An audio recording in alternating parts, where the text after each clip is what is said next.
गांव में एक गरीब किसान रहता था। उसका नाम रामू था। रामू के पास ज्यादा जमीन नहीं थी, बस कुछ ही बीघा जमीन और एक छोटा सा घर था।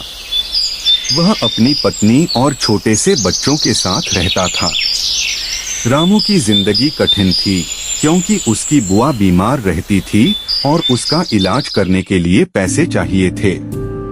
बुआ की इलाज के लिए रामू को नकदी नहीं मिल रही थी। वह दिन रात मेहनत करता था, लेकिन उसकी मेहनत उसे उसकी जरूरतों को पूरा करने में मदद नहीं कर पा रही थी।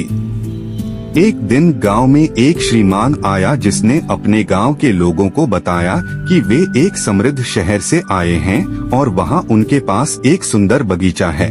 वे उस बगीचे को देखने के लिए लोगों को बुला रहे थे और बगीचे के फल फूल उन्हें बेचने के लिए उन्हें अच्छा मुनाफा हो रहा था।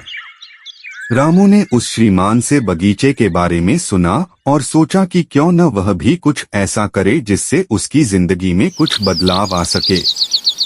वह उस श्रीमान से मिला और उसकी सलाह लेते हुए एक छोटे से बगीचे की खेती शुरू की। पहले कुछ महीने तो काफी कठिनाइयों का सामना करना पड़ा, क्योंकि उसके पास अधिक जानकारी नहीं थी और उसके पास अच्छे बीज और खाद भी नहीं थी। लेकिन रामू का दिल टूटने का नाम नहीं लेता था। वह हर दिन उस बगीचे में मेहनत करता, बीज लगाता और उसे पानी देता। धीरे धीरे उसके पौधे बढ़ने लगे और उसका बगीचा हरा भरा होने लगा। उसने अपनी मेहनत और लगन से उस बगीचे को एक दिन वहां का सबसे बड़ा और सुंदर बगीचा बना लिया। धीरे धीरे लोग उसके बगीचे के फल और फूल खरीदने लगे।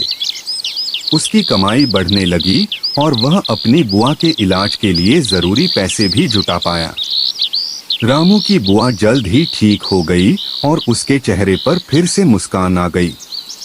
उसकी बच्ची बड़ी स्कूल जाने लगी और उसका घर भी बड़ा होने लगा। रामू ने अपने कठिन परिश्रम से अपनी जिंदगी को पूरी तरह से बदल दिया था। उसकी यह कहानी उसे यह सिखाती है कि मेहनत, लगन और संघर्ष से कोई भी कठिनाई को पार कर सकता है। अगर किसी के पास इच्छा हो और वह मेहनत से काम करे, तो उसे कोई भी मुश्किल हालात हार नहीं सकते।